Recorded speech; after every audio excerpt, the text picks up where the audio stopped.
Now in the studio with us is Onipayede Ossom Teye, one of the 6 who will be on the platform. Let's get to know him better. Onipayede Ossom Teye. That means people are nice, right? Hello? Your first name? My first name is Onipayede Ossom Teye. Onipayede? Yes, please. That means Onipayede. That means people are nice. Yeah. People are sweet. Yeah. So are you a people person? Yeah. I'm a people person. Really? Yeah. Is that why you want to run for president? No, because you have a lot of friends and you're a very popular person? No. That's not my reason anyway. Okay. The reason is I started this thing way back about 12 to 15 years ago. Started doing research on my own about how Africa economy is suffering, and then we are not making any progress in our economy. So I think I've gathered a lot that I think I can deliver. So you dedicated the past 12 to 15 years of your life to research on Africa. Yes. I'm curious as to what you found out. Ghana in particular. Yes. In Ghana in particular. Yes, I'm curious to what you found out, but let's go back a bit further. Okay. Who are you and what do you do? Okay. As you said earlier, my name is Onipayede. I'm a welder by profession. And then I think since things became difficult for me, I started doing this research about how things must be able to go well for Ghana in particular. And then later I see that, no, we need to break away from our colonial mentality and then take on the battle of us. Okay. So you're a welder? Yeah, I'm a welder. What kind of work do you do? What kind of things do you weld? I fabricate. I used to fabricate metal, all sorts of this welding shop. Okay. Yeah. So, like, did you work this morning? Did you go to work this morning? Yeah, why not? So this morning you were in the shop? Where's your shop?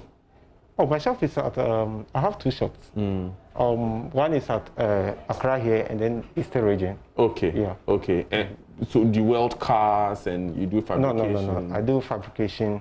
Okay. I don't do the auto work. Oh, okay. Yeah. Okay, great, yeah. Great. So you decided to become president. Yes, please. Why not on a political party's ticket? Yeah, you know, one thing we have to know is this. Now the political party have divided Ghana into 2. It's either you are NDC and people label you as you are from this region, or MPP, and then they know that you are from this region. I think it's time we have to come together. We need an independent person who can be able to bring Ghanaians together. And that is the reason why I decided not to join any political party. Because it will be difficult for you to come on the ticket of MPP or NDC and bring Ghanaians together.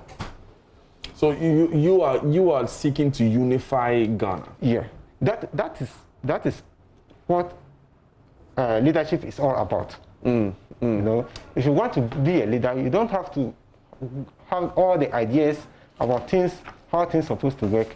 You need to have this courage to bring all your subjects, those who are under you, together, so that everybody, whatever somebody have, can be able to bring it on board. Then you'll be able to govern the nation.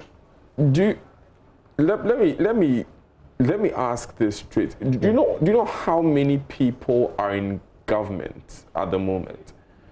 Government and the civil service. Do you know the number of people in government and the civil service at the moment? Yeah, I quite do. Yeah, what's the number?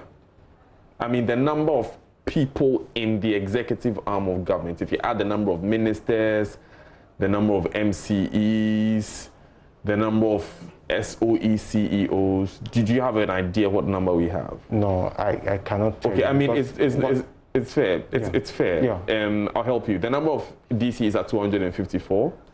The number of ministers in total over 100. The number of, if you add basically the entire civil service is about 14,000. You're looking at appointing people who would be heads, chairs of boards, appointing people who will be ambassadors, and you're supposed to do this on your own. How is that going to happen? No, I cannot do everything on my own. That is why I tell you that leadership is about bringing all the people together. Okay. Not that you have the idea of everything that you can be able to do it. It's about how you can be able to bring all the people together. And then as we are talking now, it will be difficult for anybody who is on the ticket of MPP to bring every Ghanaians together, all the Ghanaians together. It will be difficult. It's fair, yeah. But who will you appoint to be ministers and to be DCEs, for instance? You don't have a political machinery that you're operating. So how do you make those appointments? Oh, what I said is, the best thing to do is to bring the people together. When they come together, you'll be able to select these people, rather than having your own people before. So if I have my own people, like I met you today, and I know that you can be good in maybe education, and later I found out that there is somebody who is better than you, I have to go in for that person. So leadership is all about bringing the people together. It's not about you having the people already. No, it's great.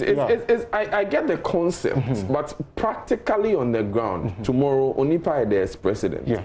Onipayede needs to appoint a DCE for Vunkrugu Yoyo. How do you appoint a DCE for the fact that I'm an independent candidate doesn't mean that I don't belong to any organization. I belong to CIPA, Coalition of Independent Political Aspirants. You see, so we have this platform already, but in as much as we have these things, doesn't mean that everybody needs to be chosen from there. Okay. You see, you need to bring the people together, and then you select. So if you go to Kratchin tomorrow, how will you do the selection there for DC? I have people all over the country. People? Yeah, I have people all over the. Your people? Yeah. Not my people, Ghanaians. Ghanaians are going to vote for me. Okay. So everybody, once you become the leader, everybody is under you. It doesn't mean that you have your people that specifically you are going to appoint them and then neglect the others because they are not your people. Okay. We have so many students who are currently on a rampage in WASI because of this WASI situation. If you were president, what would you do to solve this situation? Currently, I think, if I understand your question very well, it got to do with people who graduate but they are not getting anything doing currently. No, I'm talking about students who are writing WASI. Yeah. And they started demonstrating because they say the exams were too difficult. In Deura Jakpa, they turned off the school's stabilizer. In the eastern region, they actually beat people and beat journalists because they said that they were being invigilated too strictly.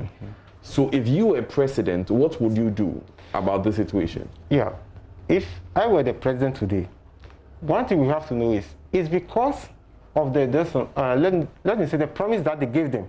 That is why they were doing this thing. So the problem started prior to this examination. You see, the courage and the promise.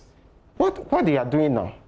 You said that they said that how do you call it? The exams are too difficult. It's too difficult. They don't understand really what they are going to do there. Their understanding is different from the exams that they are writing now, and that creates the whole problem. If they understand that, oh, we are going to write exams, and it may be difficult, they will not do whatever they are doing. So I think the problem started way back when they were doing this mock and stuff. They understand that maybe everything is going to be easy for them, and now they found out that no, everything turned out different. So now we are you are giving the why for the issue. So right now this has happened. If you were president today, what is the solution? What do we do? If I were the president today, what do we do now? What I will do is just go there, talk to the people, because you cannot say that because of that you are going to give them free will that they should give them pass marks without writing the exams. So you need to talk to the people, start them down, and let them understand that now your understanding is different from what the situation is now. Okay. So you need to write the exams rather than destroying. Your final words, and I want to get you to get it in this point.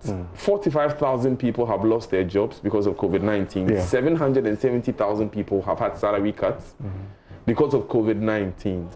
Talk to them. You want to be president, talk to them. What will you do for them? Okay. COVID-19, I don't think it's a problem for Africa. It's because of the way we are handling the issue. That is why COVID-19 becomes a problem. We need to understand this one first, that when it comes to healing or health, it's not about cure or vaccine. It's about the belief, the trust that you have first. Before you go for paracetamol or whatever, you need to understand that, or you have the trust that when I take paracetamol, it will go. Now, why I'm saying this is, you know, in Africa, when it comes to healthcare, we neglect our own. This thing, maybe help can be able to do it. As I'm talking to you, I'm supposed to move this in, but because of COVID, I cannot move it. Yeah. And this is a security threat, anyway. Because when I come here and I put on these things, and maybe something happens, it will be difficult for you to identify me. You see? So you think we shouldn't wear nose masks? No, I'm not condemning those ones because we don't have the vaccine, we don't have the cure now. So what I'll do as a president first is, I need to break away the monopoly in the health system. The herbal healthcare supposed to have they're supposed to be autonomous, and then the orthodox healthcare. We cannot bring the herbal healthcare under the orthodox healthcare. I was asking about the 42,000 people who have lost their jobs. And what is your solution for them? The solution now is, if you get the cure now, you have the solution. If you don't get the cure, and then you are giving them... So you invest in herbal health care? Yeah, I invest in herbal medicine to solve the problem once and for all. So that everybody can be able to go on his job, and then we have our liberty. Onipayede Ossom Teye, I wish we had more time to do this. Thank you so much. You're welcome. Thank you so much for coming.